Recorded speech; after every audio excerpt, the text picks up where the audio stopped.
a number of friends running in the Winnipeg Fire and Paramedic half marathon this morning. It's not the greatest weather, but at least it's not raining. That would be worse. It's a bit windy, but it's not too windy. So I've done that race one time. I think it was back in 2019, but it was virtual because we had already had a huge snowstorm that had caused a lot of trees and power lines to go down, so it made the course unsafe. I've been too chicken to register for it again. I don't want to waste my money on something that I run virtually anyways, but also life has been quite full, and so I haven't taken the time to train. Even though I love running in races, I'm a runner, for those of you who don't know. I've been one since I was about 18, so that just means that it's built into me, meaning I need it. These days I run 3 to 4 miles, 3 to 4 days a week. So that's enough to keep me sane and to keep my system working and to get me warm enough for some good stretching. These are all very important things as we age, I think. I'm not fast. I never have been. But I used to be able to run long. I was thinking about the dates, 2004 and 2011, I trained for and ran 5 marathons. So a marathon is 26.2 miles, for those of you who don't know. And I did a number of halves during that time as well, and I birthed 3 children in those years as well. It's kind of funny how that all coincides. I walked away from my last marathon injured, and it actually took years to get back to running even 3 miles at a time. I toy with the idea of running long again, and it might happen yet, but I need to honor my body and her limits. She teaches me that very regularly, so I kind of have to hold that with open hands. We're going to explore the story of a runner this morning. That's my segue. Did you know that Elijah, the prophet, was in some ways a long-distance runner?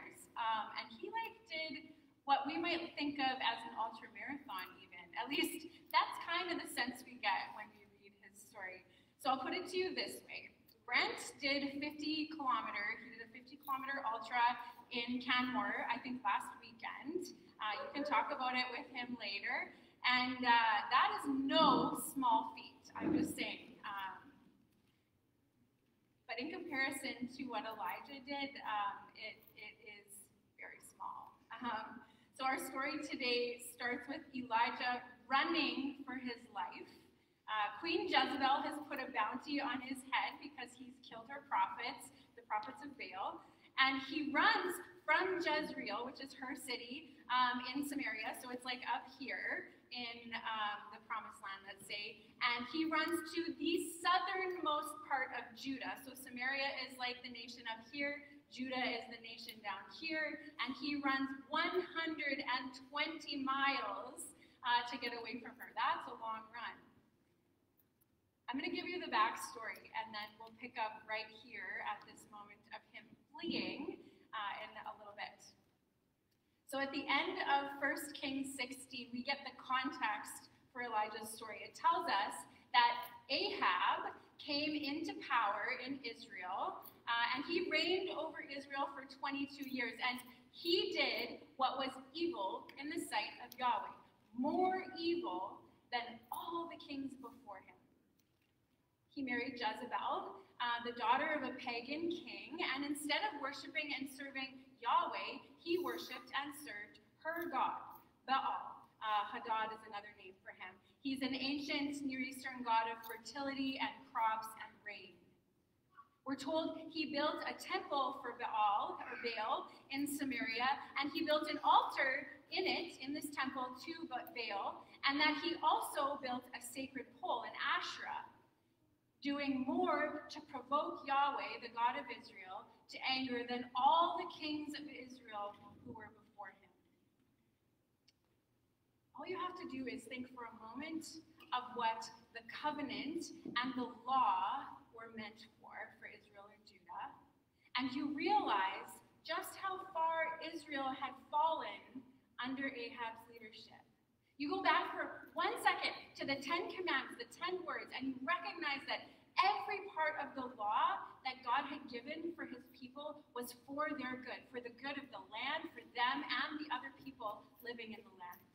And you realize the extent of the evil being practiced under Ahab, even though it's not named specifically. Baal worship led to evil. We've seen this before. Those of you who've been with us for a while, we saw it very specifically in Deuteronomy. Obedience to the law of Yahweh would lead to flourishing and wholeness and peace for everyone. Disobedience to it meant people were suffering. This is the picture of this summative idea that we're given that Ahab led the people in these evil ways. And so Yahweh steps in. And this is where Elijah, the Lord's prophet, comes on the scene. As the Lord's prophets do, he speaks the word of Yahweh to the people. He says to Ahab, "As Yahweh, the God of Israel, lives, before whom I stand, there shall be neither dew nor rain these years, except by the word of my mouth." So Elijah is given the power to start a drought and to stop it. And God tells Elijah to go into hiding. So he knows that Ahab is going to be searching for Elijah throughout this drought, because it's through Elijah's word that the drought will stop. So Elijah does. He obeys God. He goes into hiding for 3 years, first by a brook east of the Jordan, and then in Zarephath, according to Yahweh's instructions. It's a terrible drought. All you have to do is imagine what our land would look like after 3 years of no rain or snow or dew. Baal is obviously no help at all in this situation, even though it's his territory, and the people and the animals are obviously suffering. No rain means crops can't grow, which means there isn't enough food. After 3 years or so, we read at the beginning of 1 Kings 18 that the word of the Lord finally comes to Elijah, saying, "Go, show yourself to Ahab, and I will send rain on the earth." So Elijah goes and shows himself to Ahab, and this is what we're told. The famine was severe in Samaria. Eventually, Elijah and Ahab come face to face. In 1 Kings 18:17, it says, "When Ahab saw Elijah, Ahab says to him, 'Is that you, you troubler of Israel?'" It's just so funny. And he answered, "I have not troubled Israel, but you have, and your father's house, because you've forsaken Yahweh's commandments and you followed the Baals. Now then, gather all Israel to me at Mount Carmel, along with the 450 prophets of Baal and the 400 prophets of Asherah who eat at Jezebel's table." So Ahab sent among all the sons of Israel and gathered the prophets to Mount Carmel. This is where that showdown happens between Yahweh and Baal, where Elijah confronts the prophets of Baal and rebuilds the altar of Yahweh, and Yahweh sends fire to burn up the offering that's on this altar. It's a great story. It's incredible writing, and I highly encourage you to read it. I have a memory of being a child in a church play. Not many of you will remember Ruth Uman, but Ruth Uman directed this play, and this is my memory. Sherry, I don't know if you were there. Okay, so this is my memory of it, of this story. I'm like one of the people laying down, like bowing down. I was probably one of the prophets of Baal, bowing down to the Baal altar or whatever. I don't know. Anyways, I just remember laying on the floor. Anyway, it's a great story, you guys. Read it, definitely. Anyway, we're going to move on. Through this showdown, Yahweh proves that he is God and that Baal is not God. And the people of Israel recognize it, and they respond in worship. And then Elijah tells them to seize the prophets of Baal, and he has them slaughtered down by the Kishon River. So they go down the mountain, and these prophets are slaughtered. And the rain finally comes. The skies grew black with clouds and wind, we're told, and there was a great rain.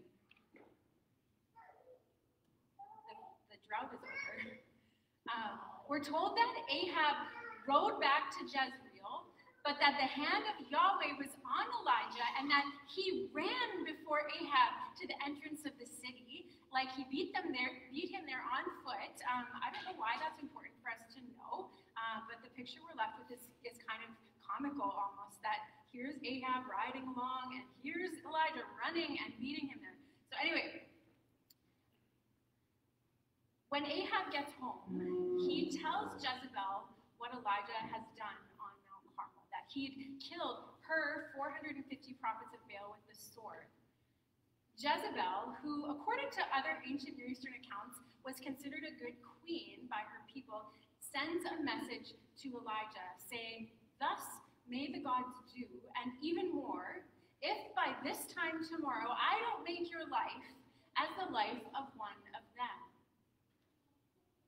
Of course, she would have Elijah slaughtered, as she'd slaughtered other prophets probably. She had definitely cut them off. We're told that earlier in the story. It was Baal or Yahweh in Samaria, and she chose Baal. We read in 1 Kings 19:3, "Then Elijah was afraid, and he arose and fled for his life." So we've seen enough movies probably to picture what this scene was like, this fleeing for his survival. But I just want to point out that we have fellow humans who have lived this or are living this even very recently or right now. Fleeing for their lives. Eventually, Elijah comes to Beersheba, which belongs to Judah. And he leaves his servant there, we're told, while he goes one more day's journey into the wilderness. He did an ultra. From Jezreel to Beersheba, a 120-mile ultra plus a day's journey into the wilderness to escape from Jezebel. That's the picture we're given. My ESV notes, that's a translation that I use sometimes, they say that it would have taken an ordinary traveler 6 days to do this journey and less if he ran part of the way. That's how terrified he was. He wanted to get as far away from her as possible. And then he goes even further to choose the anonymity and the solitude of the wilderness. We read that he came into the wilderness and he sat down under a certain broom tree and asked to die. He says, "It's enough now, O Lord. Take my life, for I am no better than my fathers." And then he lay down and he slept. Have you ever been in a space where with everything coming at you, it's just too much? That's where Elijah found himself under that tree. Overwhelmed, afraid, hopeless, and exhausted. "I'm done," he says to Yahweh. He's done being Yahweh's prophet. He's done speaking God's words to Israel. He's done facing opposition. So he lays down and he goes to sleep. But God's not done with him. We read partway through verse 5 that suddenly an angel is shaking him, and he says, or she says, "Get up and eat." Elijah looks, and by his head, there's a loaf of bread baked over hot stones. The details in this story are quite amazing, and there's a jug of water there too. He doesn't get up like he's been told, but he does eat and drink. And then he lays down again, presumably to take a nap, another nap. The angel of Yahweh returns for a second time, we're told, and shakes him awake again and says, "Get up, eat. For the journey is too great for you, too long for you." This time, he gets up and he eats and he drinks, and then we're told he goes in the strength of that food 40 days and 40 nights as far as Horeb, the mountain of God. It's amazing what a good sleep and a good meal can do for a person. At Horeb, we're told he enters a cave and he spends the night. time, he travels 250 miles. It's way farther than Jezreel to Beersheba, but he's not fleeing this time. And God doesn't even command him to go to Horeb, and it's actually not obvious why he chooses to go there. We, as readers, are left to draw some conclusions. So we need to ask this question: what do we know about Mount Horeb, about Mount Sinai? Is the iPad there somewhere? Is it by you, Dad? Can you slide it to the next slide? I actually have a picture. It should just be able to click to the next slide. We'll try it anyways. Mount Horeb. It's not working. That's fine. Okay. All good. Mount Horeb is a place where God shows up, isn't it? Mount Horeb, Mount Sinai, is where God revealed himself in fire and storm to the people of Israel. It's where God met Moses, and over a period of 40 days and 40 nights, gave him the law for the people of Israel in the midst of a cloud, and there's this devouring fire at its peak at the same time. It's where God covenanted with Israel and then chose to keep his covenant with them even after they broke it. This is the site that Elijah runs to. Mount Horeb is where God revealed himself to Moses when Moses asked him to show him his glory, and where he covered Moses with his hand and passed by him in this crazy storm, right? Declaring who he is in all his goodness and love and justice. So you just wonder, after that miraculous meal that appears under the broom tree, if Elijah was seeking that kind of encounter with God. He knew Moses' story. He knew he was a prophet like Moses, speaking God's words to God's people, calling them back to covenant life. But he also knew how fickle the people were and how easily they turned from Yahweh to follow other gods. The task in front of him seems impossible. So he went to meet God at Sinai, or maybe to confront him. You get the sense that he's going to the mountain holding some expectations. And I think we as readers are meant to ask this question: will God meet Elijah on this mountain like he met Moses? Let's find out. I'm going to be reading just a bit from 1 Kings 19, starting in verse 9, if you'd like to follow along in your Bibles.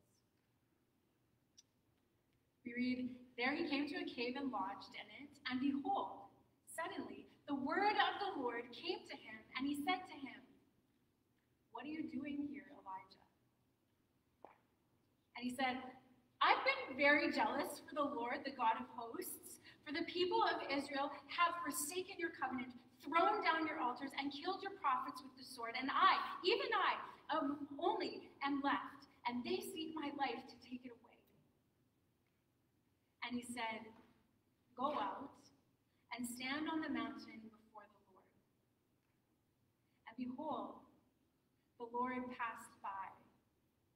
And a great and strong wind tore the mountains and broke in pieces the rocks before the Lord. But the Lord was not in the wind. And after the wind, an earthquake, but the Lord was not in the earthquake. And after the earthquake, a fire, but the Lord was not in the fire. And after the fire, the sound of a low whisper. And when Elijah heard it, he wrapped his face in his cloak, and he went out and stood at the entrance of the cave. And behold, there came a voice to him and said, 'What are you doing here, Elijah?' And he said, 'I have been very jealous for the Lord, the God of hosts. For the people of Israel have forsaken your covenant, thrown down your altars, and killed your prophets with the sword. And I, even I only, am left, and they seek my life to take it away.'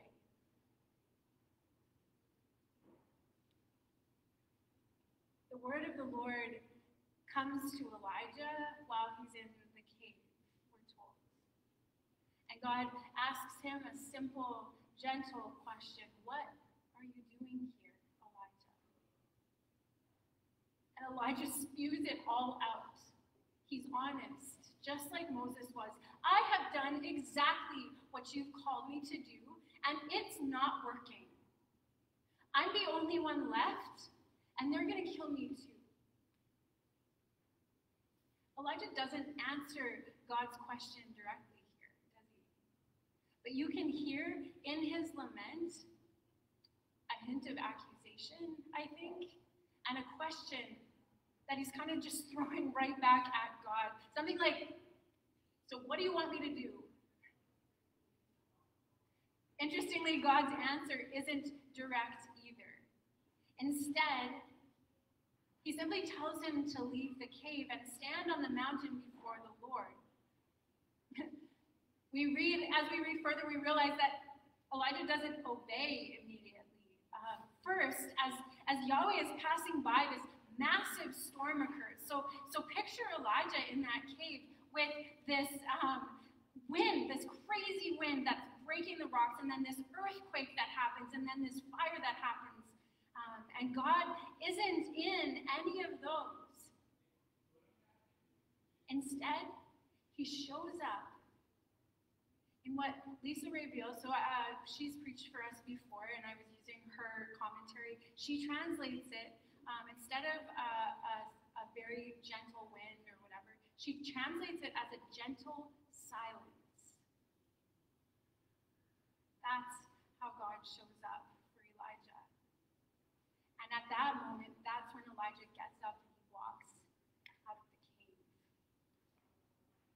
And again, we get this question. What are you doing here, Elijah? God shows up.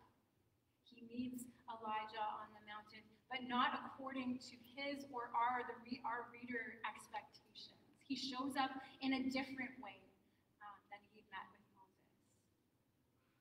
And he asks that question again.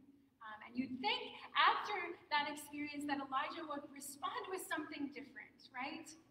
That he'd get to the root of why he'd come all the way to this mountain.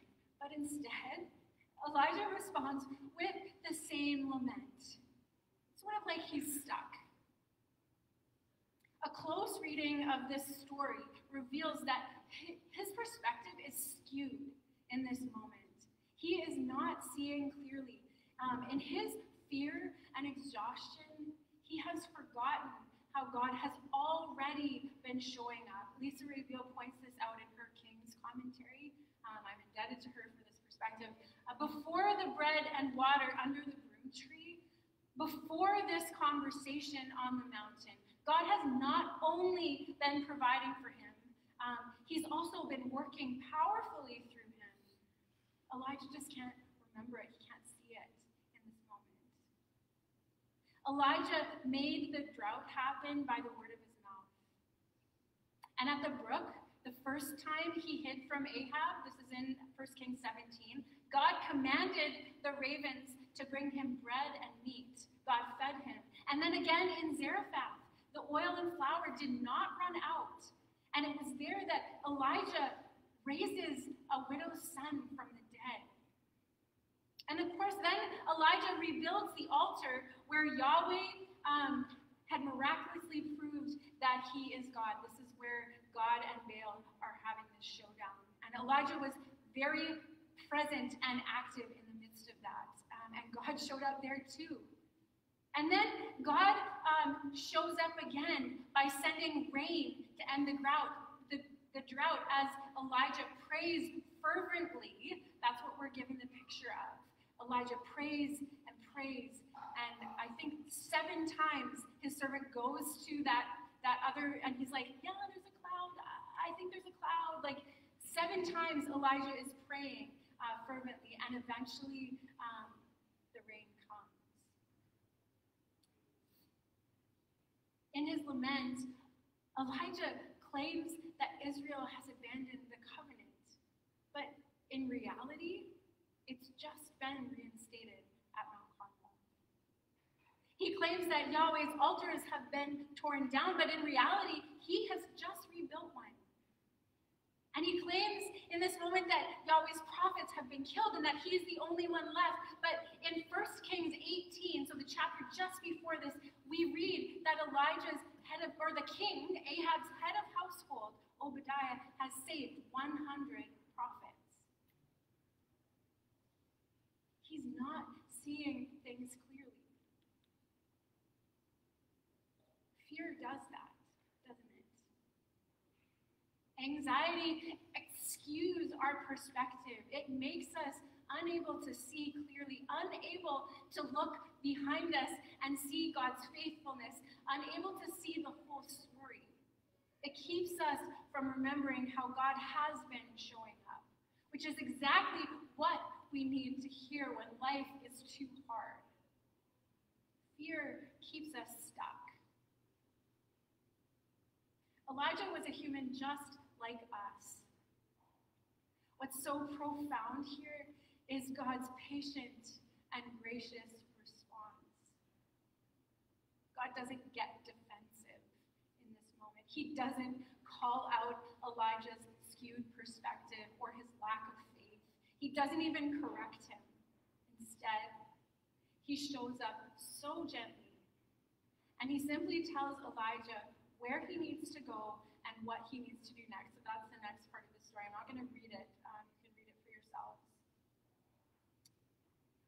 He says to Elijah that to go north to the wilderness of Damascus, and he'll anoint a couple of new kings.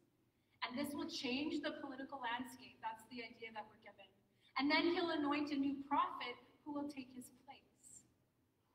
And then, as if that's not enough, like just that direction that he gives Elijah, those specific things for him to do, and this idea that things are going to change, God reassures him that he's not the only one left. He says there's still 7,000 Israelites in the land who haven't bowed to or kissed Baal. God responds with grace. And as he gently leads Elijah back onto this prophetic path that he has him on, we see that God will continue to provide and continue to call his people to covenant loyalty for their good. We see that God hasn't given up on Israel or Elijah. He refuses to let them go, even though they keep letting go of him. We are being given an open door here, friends, through Elijah's story. To pray, to come to God when we are at our weakest.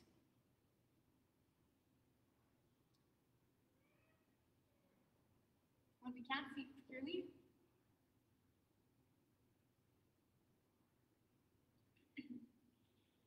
When we want to give up. When we're at the end of our rope.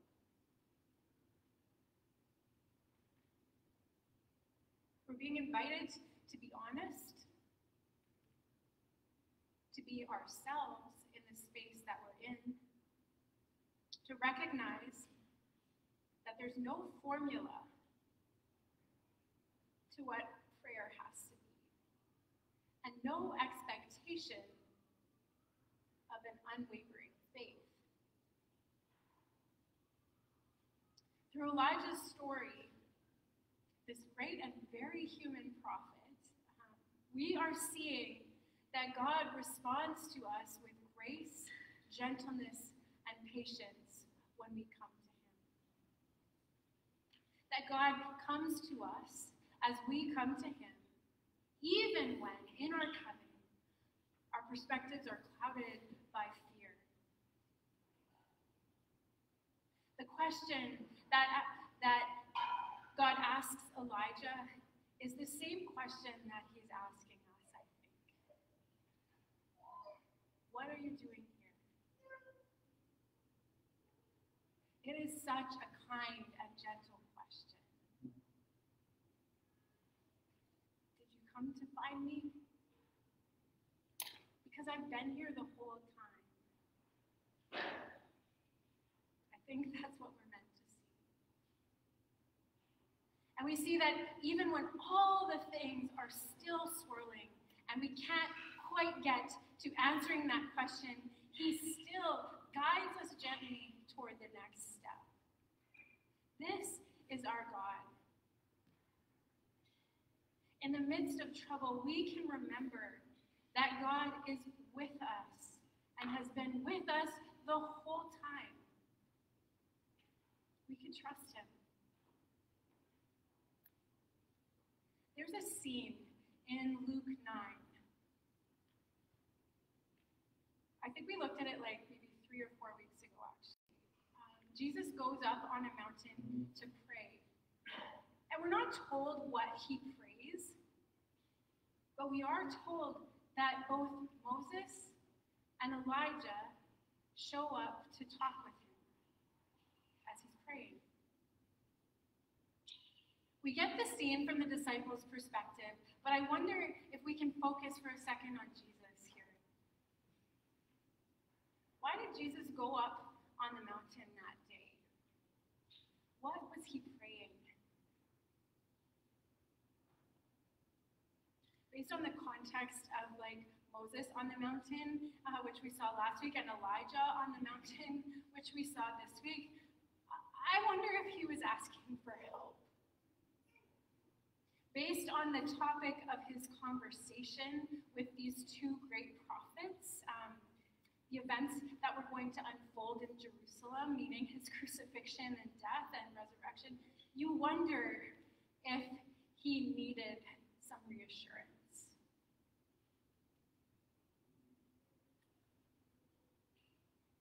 The way God shows up and declares who Jesus is to the disciples, I wonder if those words were for him as much as they were for the disciples in that moment. For Jesus to hear in that moment, after he's been talking to these two prophets, "This is my son, my chosen," or my beloved. Listen to him. And you wonder if Jesus needed this most of all. A reminder in the face of opposition and the impending suffering and death that he was going to experience, that he was not alone. That God was with him and that there is this cloud of witnesses that is also somehow, in some way, with him on this journey.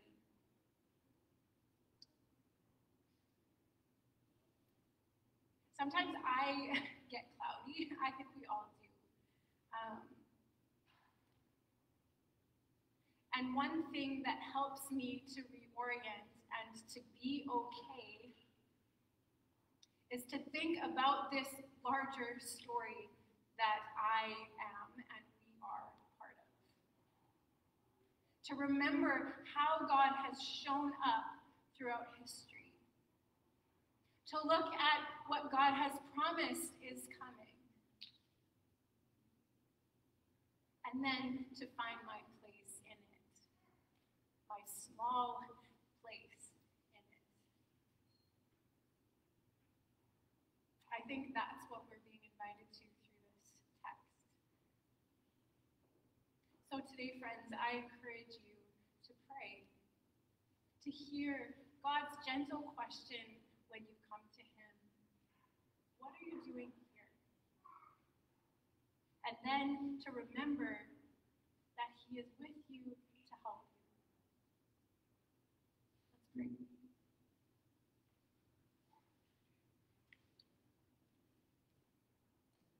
God, may the truths of the words that we have heard through your word make their way into our souls in a way that nourishes us, sustains us, encourages us,